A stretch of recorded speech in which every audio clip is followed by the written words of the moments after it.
Bryan McGowan is a cancer survivor. He is eager to tell his story of triumph. Bryan is married to his wife Carolyn. He is 55 years old and a 21-year retired veteran of the United States Air Force. He is the fourth of 5 sons. He lives in Sumter, South Carolina, and works for the Department of Defense at Shaw Air Force Base. He is accompanied by his daughter, Jessamine McGowan, who is 30 years old and the eldest of his 2 children. Bryan's journey with cancer began in 2013. He was turning 50 and his doctor set him up for a colonoscopy.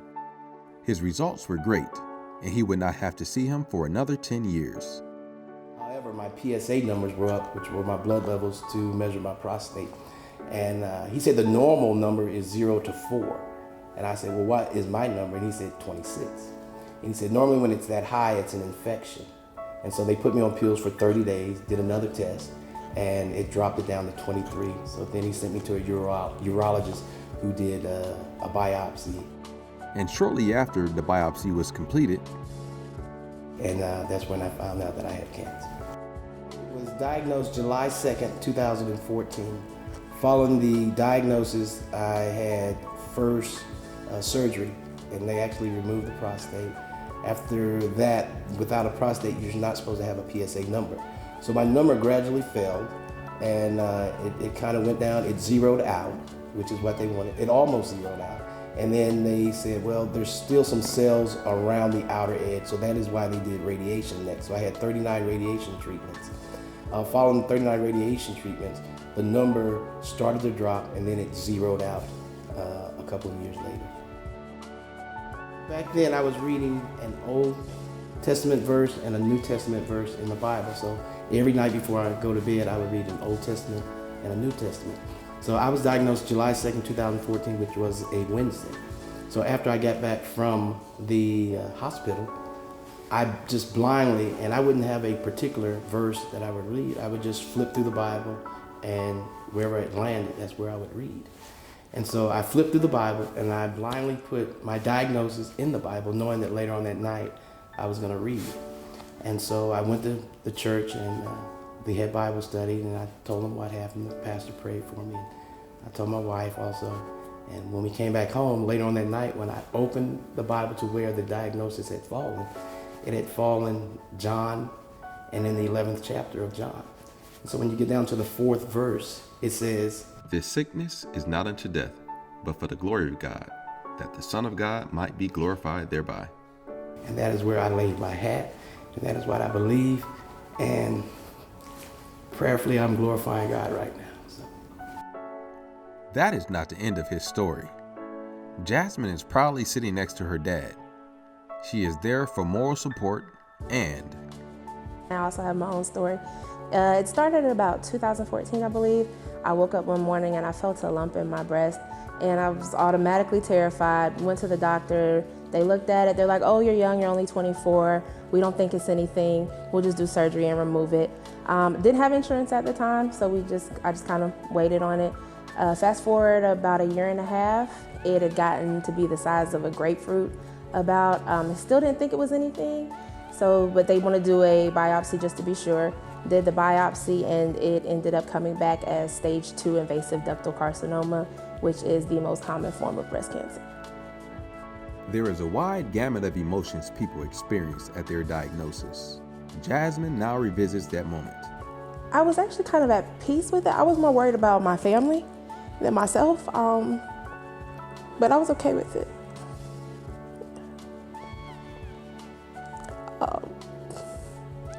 At the hospital, after I got diagnosed, my dad told me, "You have 1 or 2 options." He said, "You can fight, or you could lay down and you could die. So what do you want to do?" And I told him, I said, "I'm going to fight." And he said, "All right, let's do it." And from that point on, I was fine. It was a lot. I'm tired. And, you think, why me? But realizing this time, it wasn't about me. It was for me to go through it and do what I'm doing now.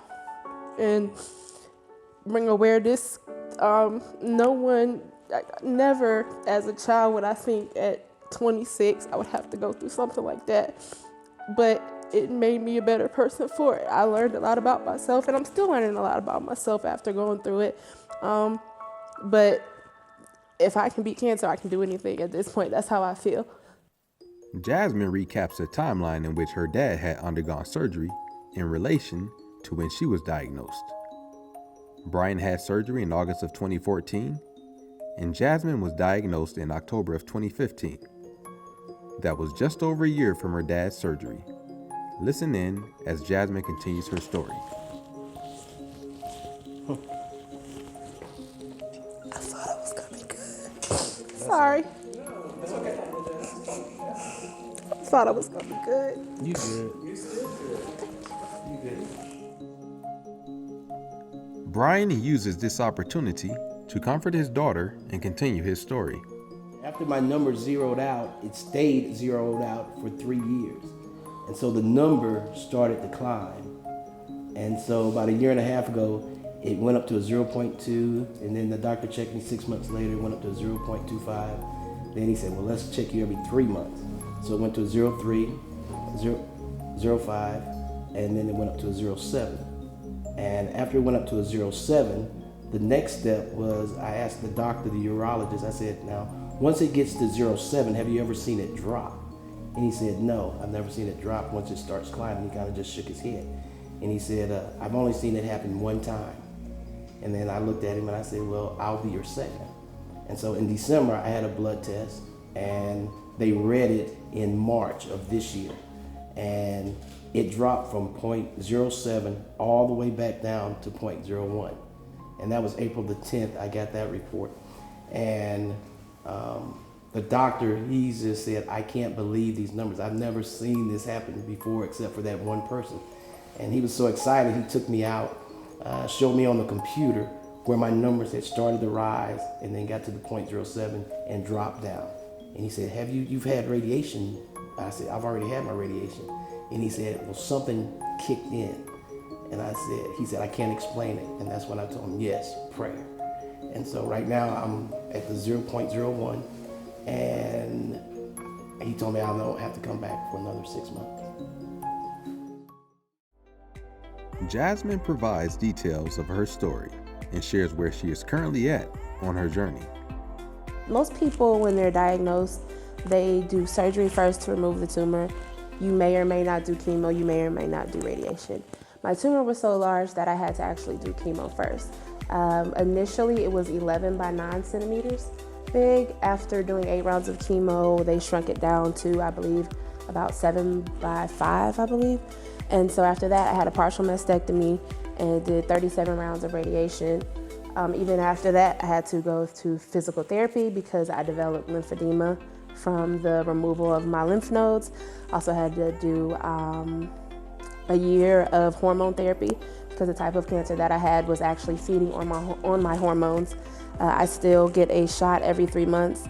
It's basically a medically induced menopause to keep my hormones in check so that the cancer can't feed on it. And then I also take a pill every day to also keep my hormones in check. So it's still an ongoing thing, but I feel a lot better. It's not as bad as it was. I'm better now. I'll take a pill every day and a shot every 3 months over chemo again. And I recently got my chemo port taken out because they don't see any reason why I need it. I get mammograms every 6 months. Those have all come back clear, and I'm doing good. Just a pill every day and a shot every 3 months, so I can do that. Bryan takes a quick moment to express his gratitude. And earlier you asked a question, and I dare not leave this interview without recognizing the care that my wife gave me. I mean, after my surgery, I was like a baby again. I couldn't climb stairs. I mean, I couldn't wash. I mean, she was there, and that's where you talk about to help me. It's just remarkable. Without complaint. I mean, I slept in, I think, a chair for about 2 or 3 months, to the point where I wore the color off the leather chair because I slept in a chair for and just something as simple as being able to sleep in a bed again, it's remarkable. So I just want to, thank my wife for what she went through and how she helped me through that process. Cancer is called many things by many people, but Bryan will personify cancer as Cancer, I would say, it's a monster. It is a monster. And cancer doesn't care how much money you have. It doesn't care how poor you are. It doesn't care what color you are. Cancer comes for you. But there is a power greater than cancer. And faith is so strong. Attitude is so great. So know that it's real. Know that it can take you out, but also know that there is a weapon that you can have that will take it out. So I'm not scared of it. I'm not afraid of it. And it's just that, but I do know that it's powerful. And I know that it affects everybody and it can take you out. So, but there is a weapon. God is the weapon that can take care of it.